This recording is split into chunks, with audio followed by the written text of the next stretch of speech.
Mumbai heart symbol ఉంటుంది చూసావా, yellow colour yellow colour గుద్దుపడేసేయండి. బ్లూ కలర్ గుద్దుపడేసేయండి. ముంబై బ్లూ కలర్ గుద్దుపడేయండి. అంత కాన్ఫిడెన్స్ ఏంది? ఎంపైర్లు ఏమైనా లైన్ లో పెట్టారా? అవునులే, రెండు సంవత్సరాలు బ్యాన్ అయ్యాంగా మేము, అందుకని ఎంపైర్ లైన్ లో పెట్టుకుంటా ఉంటాం. క్రాంతి అన్నయ్య గురించి చెప్పాలంటే స్టార్టింగ్ లో అసలుకి డీలా పడిపోయిన వ్యక్తి. నాకు ఆ 49 ఫస్ట్ నేను రీచ్ అవటం అనేది నాకు చాలా అద్భుతంగా ఉంది. ఎందుకంటే గైస్ వాడు వచ్చిన తర్వాత మాట్లాడతాలే, ముందు నేను మాట్లాడకూడదు. దానికంటే ముందు లైక్ కొట్టండి. అండ్ ఇంకోటి ఏంటంటే మనం ఇంకో 200 సబ్స్క్రైబర్లు వస్తే 180Kకి వెళ్ళిపోతాం. సో ఇంకా ఎవరైనా సబ్స్క్రైబ్ చేయకపోతే సబ్స్క్రైబ్ చేయండి. ఈరోజు వీడియో చాలా అంటే చాలా బాగుంటుంది, మిస్ అవ్వకుండా లాస్ట్ దాకా చూడండి. వాడు ఇంకా రాలేదు, ఫోన్ చేద్దాం. నాకు తెలిసి రానని చెప్తాడు. మొన్న ఊరు వెళ్ళాడు కదా, షో చేసాడు ఈరోజు కూడా.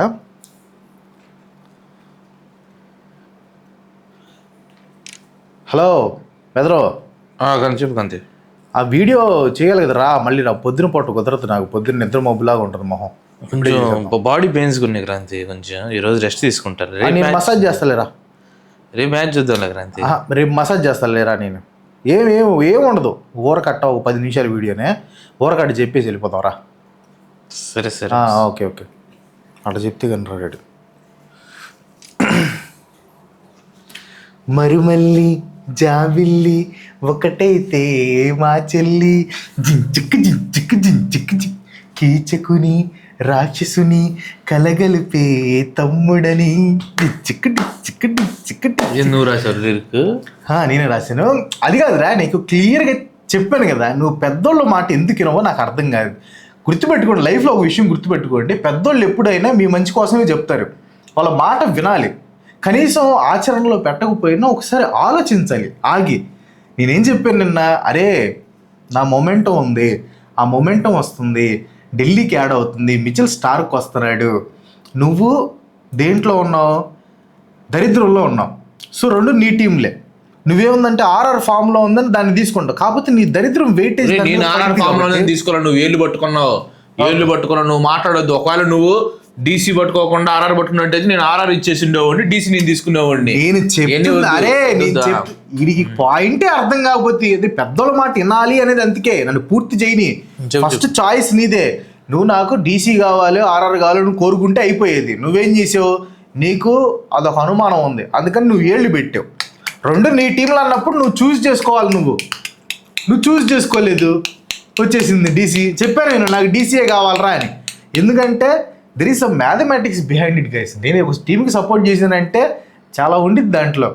అట్లా చూసావా, మీరు గమనించారా? మీరు ఇప్పుడు ఖచ్చితంగా నేను చెప్పే ప్రిడిక్షన్స్కి మీరు లైక్ కొట్టాలి. స్టార్క్ ఫస్ట్ మ్యాచ్ ఆడుతున్నాడు, still Starc highest wicket taker అవుతాడని చెప్పా. గట్స్ ఉండాలి దానికి. క్రాంతి మన ప్రిడిక్షన్ సంగతి తెలిసిందేగా, డబ్బా కొట్టుకోవటం కాదు, ఉన్న వాస్తవం చెప్తున్నా. స్టార్క్ హైయెస్ట్ వికెట్ టేకర్ అన్నావు, wicket taker. Next Rahul highest run scorer అన్నావు, హైయెస్ట్ రన్ స్కోరర్. వీళ్ళు కొట్టిన స్కోర్ని 19th ఓవర్లో వేసేస్తామని చెప్పాం, కరెక్ట్గా 19th ఓవర్లో వేసాం. కాకపోతే వీళ్ళ స్కోరు కరెక్ట్గా ప్రిడిక్ట్ చేయలే. ఎందుకు ప్రిడిక్ట్ చేయలేదు అంటే, వీళ్ళ ఆట తీరు చూస్తే నేను చెప్పిన ప్రిడిక్షన్ కరెక్ట్ అయింది, కానీ ఫెరేరాకి నెంబర్ 1 పాయింట్స్. లాస్ట్లో భలే లాగాడు, 220+ వచ్చిందంటే మనోడు వాళ్ళ 300 స్ట్రైక్ రేట్ పెట్టి కొట్టాడు. లేకపోతే మనం చెప్పేది, కానీ లేకపోతే నేను వీళ్ళలాగా మాట్లాడాను కాబట్టి. కానీ ఇక్కడ నేను కొన్ని పాజిటివ్స్ చెప్పాలి క్రాంతి. ప్రతి ఒక్కరు ఆర్ఆర్ అంటే ఏంటంటే ఓపెనింగ్ బ్యాటింగ్ అని ఇది కూడా చెప్పారు చేశారు. కానీ ఇప్పుడు వాళ్ళ అసలు మిడిల్ ఆర్డర్ స్ట్రెంత్ ఏందనేది బయట పెట్టారు. అద్భుతంగా ఆడారు, మొత్తం బయటపడలా. ఒక రియాన్ పరాగ్ బయట, ధ్రుజరలో ఆడాడు, పరాగ్ మరి క్యామియో ఆడాడు, వెరేరియా అల్లాడిచ్చాడు. ఇంకేం కావాలి? ప్రతి మ్యాచ్ ఆడుతున్నాడు ఆల్మోస్ట్. ఆరుగురు ఆడటం సరిపోయింది కదా. రియాన్ పరాగ్ అద్భుతంగా ఆడాడని చెప్తున్నా. దానికి రీజన్ కూడా ఉంది. ఇంతకు ముందు మ్యాచ్ లో అబ్బాయి డ్రెస్సింగ్ రూమ్ లో కూర్చొని వేపింగ్ కొడుతున్నాడు, ఈ సిగరెట్ కొట్టాడు దెబ్బ. కొట్టంగానే అది వైరల్ అయ్యింది, అందుకని ఇప్పుడు కొట్టాడు. 25% యాక్చువల్ గా అయితే బ్యాన్ చేస్తారు మ్యాచ్. 25% ఫీజులో కోత వేసారు. అందుకని దాని నుంచి బయటికి రావడానికి ఇన్నింగ్స్ ఆడాడు. ఇప్పుడు దాకా ఆడినాడు, ఇప్పుడు ఆడాడంటే ఆ ఎఫెక్ట్ పడింది. రే ఈ మ్యాచ్ కూడా మనం సరిగ్గా ఆడలేదని, అసలు మన కెప్టెన్సీ నుంచి తీసేస్తారు, మ్యాచ్లో తీసేస్తారని భయపడి ఆడాడు. అద్భుతంగా ఆడాడు, బాగా ఆడాడు, ముచ్చటగా ఆడాడు. ఎనీవే మనం కొట్టేసాం. ఇంకో విషయం ఏంటంటే గైస్, అఫీషియల్గా మన స్కోర్ వచ్చేసి 49. I reached 49 runs, 49 score, 49 points. మంచిది. నాకు ఆ 49 ఫస్ట్ నేను రీచ్ అవటం అనేది నాకు చాలా అద్భుతంగా ఉంది. ఎందుకంటే 49 అనేది నా లక్కీ నెంబర్స్లో ఒక నెంబర్. అది చాలా ఆనందంగా ఉంది. 49 వచ్చినందుకు నేను క్లౌడ్ 9లో ఉన్నాను. మీకు 49 సార్లు ధన్యవాదాలు చెప్పాలనుకుంటున్నాను కానీ చెప్పలేకపోతున్నాను, ఎందుకంటే వీడియో ల్యాగ్ అయింది కాబట్టి. థ్యాంక్ యూ సో మచ్ 49 రన్స్కి ఫస్ట్ నన్ను రీచ్ అయ్యేలాగా నాకు సపోర్ట్ చేసిన వాళ్ళందరికీ థ్యాంక్ యూ. క్రాంతి కస్కస్ ఫ్యాన్స్ అందరికీ thank you so much. Okay Kranthi, మనం చాలా అద్భుతంగా ఆడుతున్నాం.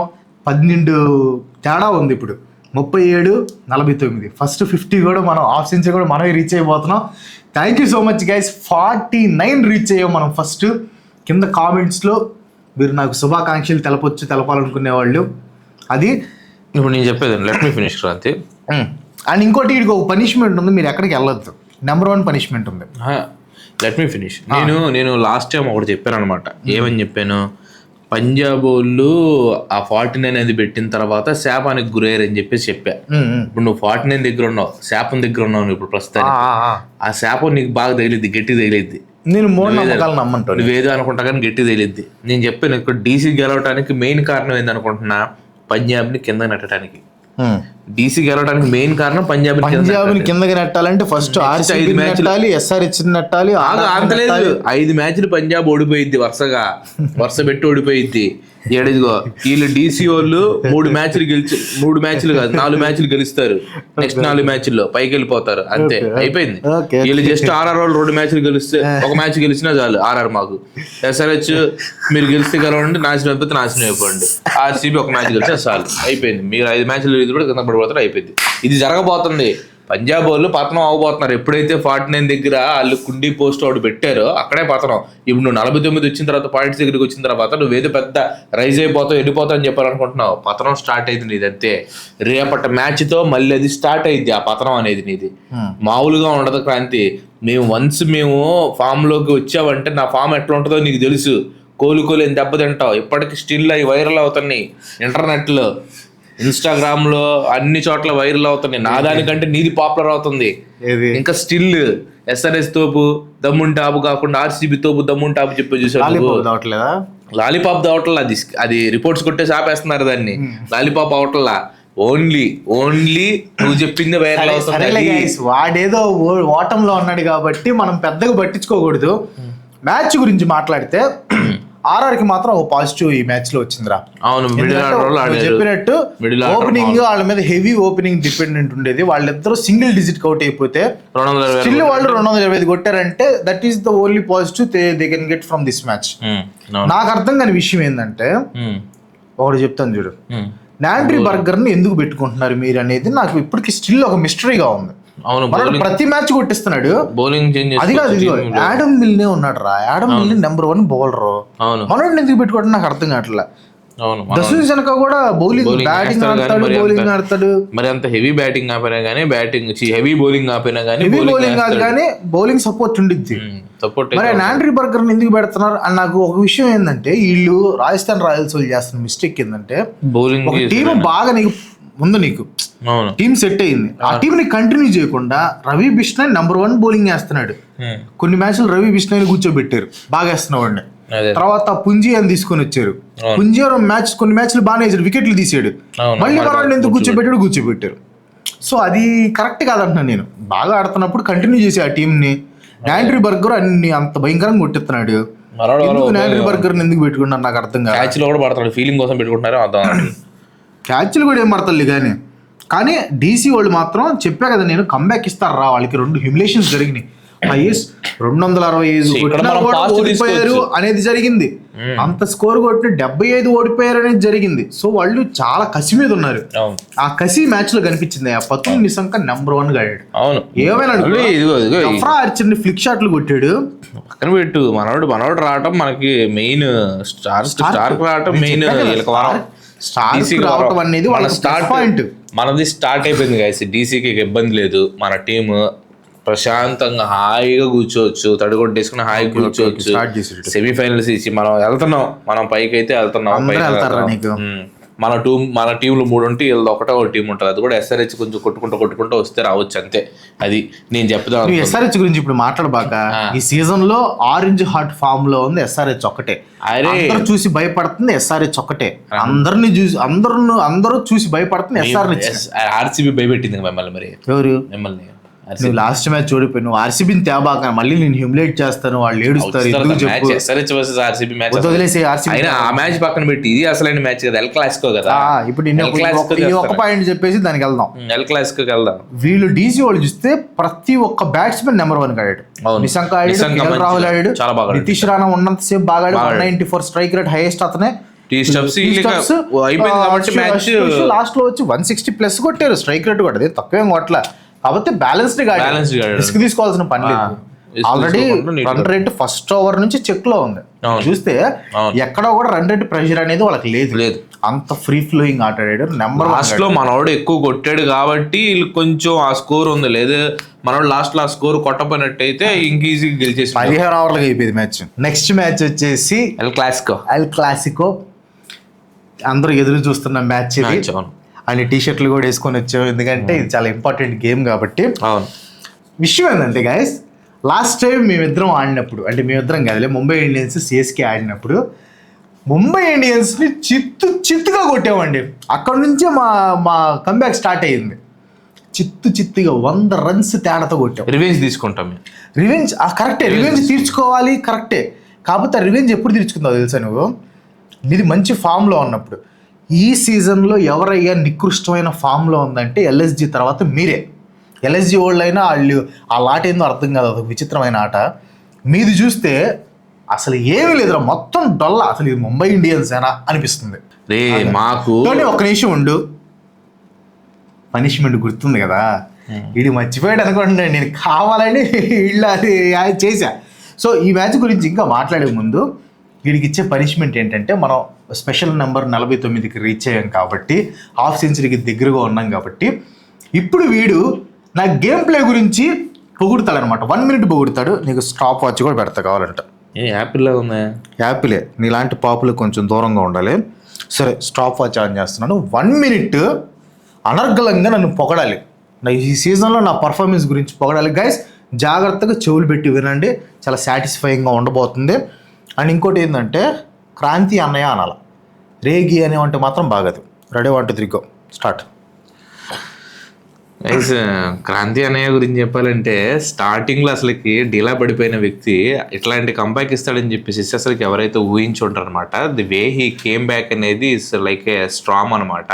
అంటే ఎట్లాగైతే అలా అయితే ఎలా కింద పడిన తర్వాత మనం కింద పడిపోద్ది అనుకునేటట్టు కాకుండా మళ్ళీ పైకి లేస్తుంది కదా, అట్లాగైతే తను కంబ్యాక్ ఇవ్వటం అయితే జరిగిందనమాట.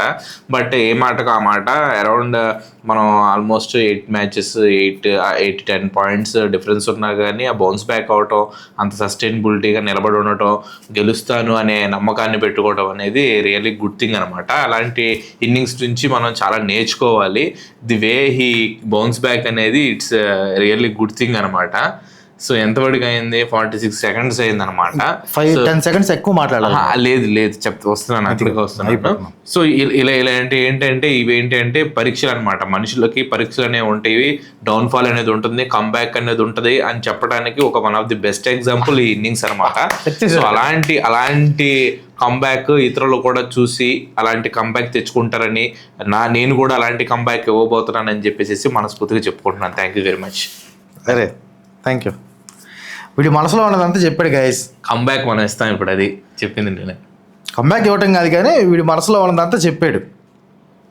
Thank you so much. ఎట్లా అనిపించింది? బాగా పొగిడాడే. నాకు తెలిసి ఇంకా కొన్ని పాయింట్లు మిస్ అయ్యాడు, మంచి పాయింట్లు. ఎనీవే, నెక్స్ట్ మళ్ళీ ఉంది కాబట్టి, ఇంకా సీజన్ చాలా పొడుగుంది కాబట్టి మనం ఇప్పుడు ముంబై ఇండియన్స్ అండ్ దీని గురించి మాట్లాడదాం. చిత్తుగా ఓడించాం, అది ఆల్రెడీ చెప్పాను. నేనేమంటున్నానంటే, ముంబై ఇండియన్స్కి లేదురా, చెప్పాను రా పసికోన అని చెప్పాను. మా SRH వాళ్ళు ఎట్టగొట్టారో చూసావు కదా నువ్వు. ఇప్పుడు మీకేంటంటే, మీకున్న బలమే బుమ్రా. కానీ ఆ బుమ్రానే 50 కొట్టిస్తుంటే ఇంకేం చెప్పురాగా, మిగతా వాళ్ళు కొట్టుకున్నట్టుంటారు. లేదురా, మా ఊడికి ఫస్ట్ 5-6 మ్యాచ్ల దాకా వికెట్లు పడకుండా ఉండటం, ఆ వికెట్ ప్రెషర్ అనేది మా ఊళ్ళో ఉండిపోయింది.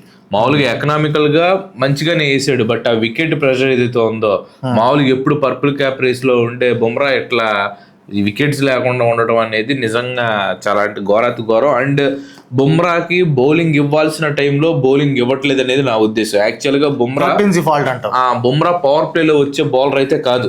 మనకి వరల్డ్ కప్ లోనే పవర్ ప్లేలో తీసుకురాల బుమ్రాని.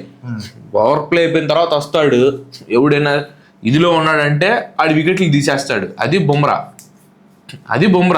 ఇప్పుడు నీకు మెయిన్ ఇప్పుడు పవర్ ప్లేలో ఒకవేళ ఏంది మరీ ఎక్సెసివ్ గా స్కోర్ వెళ్ళిపోతే అప్పుడు బుమ్రాని తీసుకుని వచ్చి నువ్వు అటాక్ చేపిస్తావు. అంతేగాని బుమ్రాని ముందే తీసుకురాకూడదు నువ్వు. అదే అంటున్నా నేను, బుమ్రా లాంటి బౌలర్ ని నువ్వు చాలా భద్రంగా ఉంచుకొని ఆయా సమయాల్లో తీసుకొని రావాలా. అట్ట కదా మనం గెలిచింది. ఏది దీని పేరు ఏం పేరు ఇంగ్లాండ్ మీద కానీ విండీస్ మీద కానీ లేకపోతే వీళ్ళ మీద ఏదైనా కానీ. ఇప్పుడు నేను చెప్పేది ఏంటంటే వస్తాడు, బౌన్స్ బ్యాక్ అవుతాడు బుమ్రా, ఖచ్చితంగా మేము సాధిస్తాము. అది ఈ మ్యాచ్ మాత్రం మేమే కంబ్యాక్ ఇస్తాం. క్రాంతి చిత్తుగా ఓడిస్తాం సిఎస్కే. అంత కాన్ఫిడెన్స్ ఏంది? ఎంపైర్లు ఏమైనా లైన్ లో పెట్టారా? అవునులే, 2 సంవత్సరాలు బ్యాన్ అయ్యాం మేము, అందుకనే ఎంపైర్లు లైన్ లో పెట్టుకుంటా ఉంటాం. 2 years బ్యాన్ అయ్యాం కదా. మరి ఏమంటది ఆడకే వెళ్తా నేను. ఏ టీంతో ఆడుతున్నావు నువ్వు చూసుకొని మాట్లాడు. ఆ టీంతో ఆడేటప్పుడు లలిత్ మోడీ ఒకటి పెట్టాడు ట్వీట్, చూసావు నువ్వు? దాని గురించి కనుక ఇన్వెస్టిగేషన్ చేస్తే 4 players ఉన్నారు, వాళ్ళ ప్లేయర్ పేర్లు చెప్తాను అని చెప్పేసి అని అన్నాడు. ట్వీట్ ఒకటి పెట్టాడు. ఆ 4 players నేమ్స్ బయటకు వచ్చినాయంటే అయిపోతారు మీరు ఇక్కడి. లేదు, జాతకం లేదు సిఎస్కేది. అది లలిత్ మోడీ చెప్తాడు, ఆయన స్కామ్ చేసి వెళ్తే ఆయన చెప్పేది బొచ్చు, నువ్వు ఆయన చెప్పే నమ్ముతున్నావు. నువ్వు మామూలుగా చెప్తున్నా, ట్వీట్లు చెప్తున్నాను. అది కాదు, నాకు డౌట్ రా గైస్, మీకు ఏమన్నా ఆన్సర్ తెలిసి చెప్పండి. ఇప్పుడు ఒక డాట్ బాల్ వేస్తే గ్రీన్ డాట్ బాల్ అని చెప్పి 5 చెట్లు నాడతారు. అయ్యి అంట 19 చెట్లు. ఎన్ని చెట్లు? 19 చెట్లు నాటాలి. అసలు ఆ చెట్లు ఏడ నాడుతున్నారు? ఆడుతున్నారు మొత్తానికి. ఏడ నాడుతున్నారు? ఒక ప్లేస్ ఉంటుందిరా.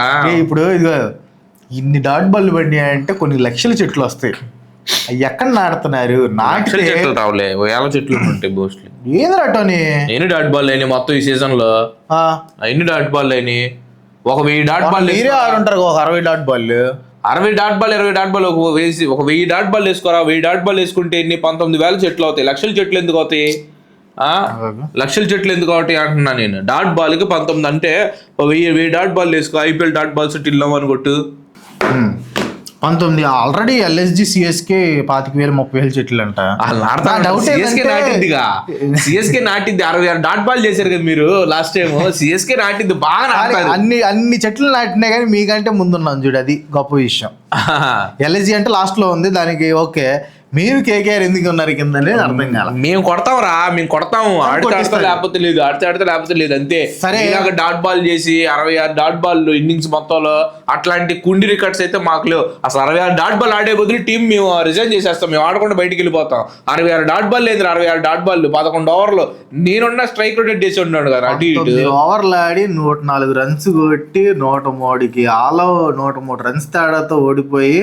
ఇక్కడ నువ్వు చూస్తే డాట్ బాల్ ఆడలేదు. సంజు శాంసన్ 101 రన్స్ కొడితే మీరు 103 రన్స్ తేడాతో ఓడిపోయారు. ఎవరే జరబరా? మేము డాట్ బాల్ ఆడలేదు కదా. సరే, డాట్ బాల్ తీసే. ఇప్పుడు డాట్ బాల్ సమస్య కాదు కదా. ఏదో క్వశ్చన్ అడిగాను. ఆ డాట్ బాల్ ఆ చెట్లు ఆడతారని అడిగా. తెలిస్తే చెప్పు. నువ్వు ఏదో ఒక చోట ఉంటది అంతా ఇది డూప్ లాగా ఉంది. డూపేం కాదు, నాడతారా బాబు. నాటితే మరి ఇంత పర్యావరణానికి ఎంతకు మేలు జరగాలి. అంటే ఇప్పుడు నాటినమ్మంటే మొక్క ఇంత అయిపోయింది, ఇంత మొక్క నాడుతారు, చెట్టు అయిపోయింది, మహావృక్షం అయిపోయింది సెకండ్ లో. అవి మహావృక్షాలు అయినప్పుడు కదా. ఇప్పుడు చెట్టే వంగందే మానే వంగున అంటారు చూసావా? ఇప్పుడు మాను వంగు ఉంటది, చెట్టు ఎదగాలి కదా. ఎదిగిన తర్వాత అది సరే. అంటే అవుట్ ఆఫ్ కాంటెక్స్ట్ 2025 నాటిని ఏమైనా అని అంటావు. 2025 కాదు చెప్పేది విషయం చెప్పేది. 2025లో ఇచ్చులకు పోయి 500 పెట్టారు బాల్కి, డాట్ బాల్కి. ఎమ్మంటే ఒక్క సెకండ్ లో 2026కి 19 చేశారు దాన్ని. ఈ కష్టం అయిపోయింది కదా డాట్ బాల్. కానీ నేను అంటున్నది అవుట్ ఆఫ్ కాంటెక్స్ట్ అడుగుతున్నాను. ఇప్పుడు ఐపీఎల్ లో ఈ డాట్ బాల్ అయితే చెట్లు నాటుతాం అదంతా చేస్తారు. కానీ మళ్ళీ వీళ్ళు కాదులే, ఏదో ప్రాజెక్టులు అని చెప్పి చెట్లు నరికేస్తా ఉంటారు. ఏది కొన్ని లక్షల చెట్లు నరికేస్తా ఉంటారు. ఇవన్నీ మనం ప్రభుత్వాలు వాటి గురించి అంటే అది కాదు. సరే, ఎందుకు పాలిటిక్స్ దీంట్లో ఎందుకు లేవు? మనకి పాలిటిక్స్ దూరంగా ఉంటాం కాబట్టి దీంట్లో ఏదో జస్ట్ ఈ డాట్ బాల్ డౌట్ వచ్చిందంటే మీకు అలా తెలిస్తే కామెంట్ చేయండి. అండ్ ఇంకో విషయం ఏంటంటే ఈ మ్యాచ్ ధోని రాబోతున్నాడని గట్టి సంకేతాలు ఉన్నాయి. ఏమో మరి అయ్యా నేను ఒకటి చెప్పండి క్రాంతి, ఒకటి చెప్తాను.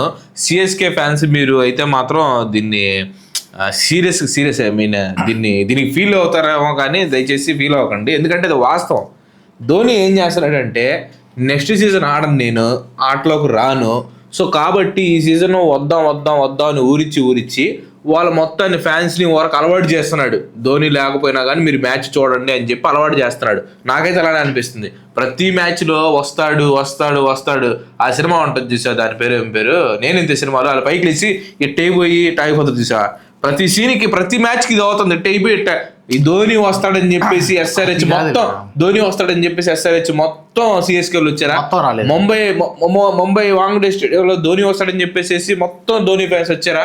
ఏంది పాపం, ఇంతకంటే బాధ ఉండదురా సిఎస్కే అభిమానులకి, ఇంతకంటే బాధ ఉండదు. మనిషి మ్యాచ్ ఆడాలంటే 20 hours నుంచి ఆడాలంటే కొంచెం ఫిట్ అవ్వాలి. అవసరం లేదు, ఇంపాక్ట్ ప్లేయర్ కింద రావయ్యా నువ్వు మాకు ఆడదు, మొత్తం వద్దు, నువ్వు పెట్టుకుంటే నువ్వు మాకు మొత్తం కనపడాలి కదా, నువ్వు మాకు మొత్తం వద్దు. 19వ ఓవర్లో లాస్ట్ 4 balls ఉన్నప్పుడు రా, ఒక 6 కొట్టి వెళ్ళిపో చాలు, మాకు అదొక్కటి చాలు మాకు. ఇంక ఈ మ్యాచ్ మొత్తం ఆడదు నువ్వు.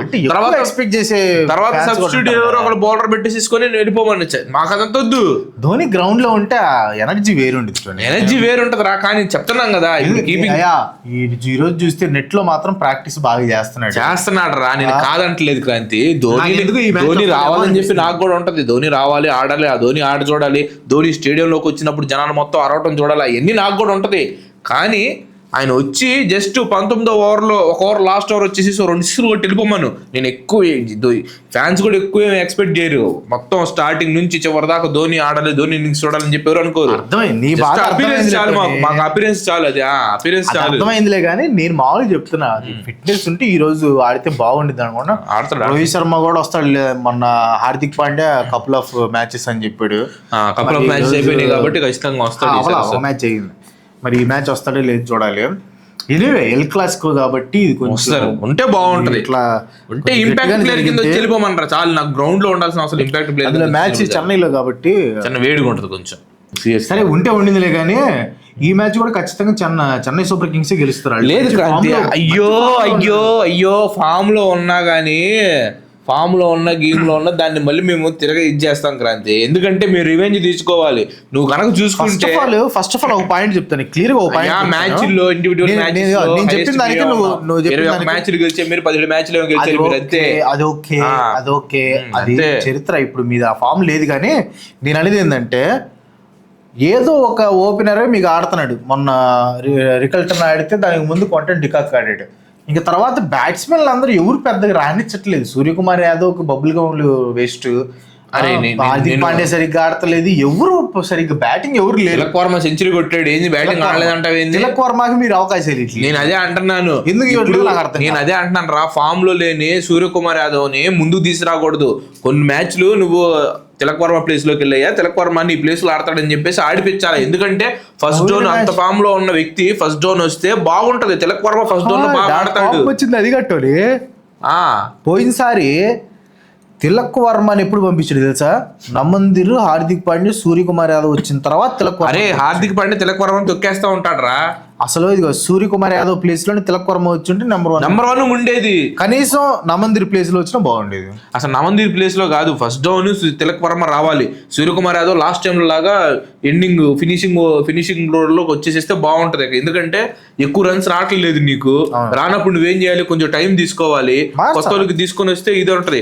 ఒకవేళ సూర్యకుమార్ యాదవ్ కెప్టెన్ గా ఉంటే ఆ పనే చేసిండోడు. ఇక్కడ హార్దిక్ పాండ్యా కదా కెప్టెన్ హార్దిక్ పాండ్యా కదా, ఎప్పుడు చూడు తిలక్ వర్మని తొక్కేలని చూస్తానే ఉంటాడు. నీకు తెలుసో తెలీదు? ఎట్టుండదు నీకు తెలుసు. ఫస్ట్ స్టార్టింగ్ లో అప్పుడెప్పుడు 49 కొడితే తిలక్ వర్మ, నువ్వు 50 కొట్టుకుంటే ఇది వస్తుంది అది వస్తుంది అని చెప్పేసి చిన్నగాడు అని చెప్పేసి చిన్నగాడు పిచ్చేసి తర్వాత 6 కొట్టేసి 50 కానివ్వకుండా చేసాడు తిలక్ వర్మ. అది గుండె తరుక్కుపోదా పిల్లవాడికి? సరే ఇక్కడికి వచ్చాడు బానే ఉంది, మొన్న కాదురా ఇక్కడికి వచ్చాడు బానే ఉంది. మొన్న మనోడు ఆడుతుంటే భయంకరంగా అప్రిషియేట్ చేసి కొట్టు అని చెప్పి అన్నాడు. అంత ఫామ్ లో ఉన్నాడు, కొంచెం ముందు పంపించొద్దు. నువ్వు ఆడుతున్నాడు కొట్టేవాడిని చివరిలో పంపించాలా? నాకు భలే బాధ వేస్తుంది క్రాంతి. ఎందుకంటే ముంబై ఎట్లాంటి టీము, శిఖరం లాంటి టీం అది, అలాంటి టీం ఇది అవుతుంటే కొంచెం బాధ ఉంటుంది క్రాంతి. సరేలే ఇక ఏదైతే చూద్దాం. ప్రిడిక్షన్స్ Match అయితే ఉంటాయి, ప్రిడిక్షన్స్ మనమైతే ఫస్ట్ 50 కొట్టబోతున్నాం. నా ప్రిడిక్షన్ అయితే మాత్రం సిఎస్కే ఫస్ట్ బ్యాటింగ్ చేస్తే 190 రన్స్ కొట్టిద్ది. ఎందుకు అంత తక్కువ? చెన్నైలోనే 190 రన్స్ కొట్టిద్ది. ముంబై ఇండియన్స్ కనుక ఫస్ట్ బ్యాటింగ్ చేస్తే 170 to 180 లోపల. మేము అది 18 అవర్స్ లో చేజ్ చేస్తాం. 18 అవర్స్ హైయెస్ట్ స్కోర్ చెప్పు. మా దాంట్లో హైయెస్ట్ స్కోర్ వచ్చేసి ఐఎమ్ గోయింగ్ సర్ఫరాజ్ ఖాన్ చెప్పలే, I'm going with Sanju Samson రా. ఈసారి ఎందుకు కొడతాడు అనిపిస్తుంది. పోయిన మ్యాచ్ ఆడలేదు కదా సరిగ్గా, ఈ మ్యాచ్ కొడతాడయ్యా. కొడతానే ఉన్న 2 సెంచరీలు కొట్టాడు. ఇక ఫామ్ పోయిన మ్యాచ్ లో కొట్టలేదు కదా, అందుకని చదువుతున్నాలే. కానీ నేను ఇంకా బౌలింగ్ విషయానికి వస్తే మాత్రం నాకు ఎందుకు ముంబై ఇండియన్స్ మీద జామీ ఓవర్టన్ తీస్తాడనిపిస్తుంది నాకు. ఏ పనులు కాదులే కానీ ఎందుకు అనిపిస్తుంది? ఏ పనులు కాదు కానీ నేను చెప్తాను చూడండి. బ్యాటింగ్ జామీ ఓవర్టన్ కాదు, నూర్ అహ్మద్. ఇవన్నీ మార్చుకుంటూ ఉంటారు కానీ నూర్ అహ్మద్ ఫైనల్.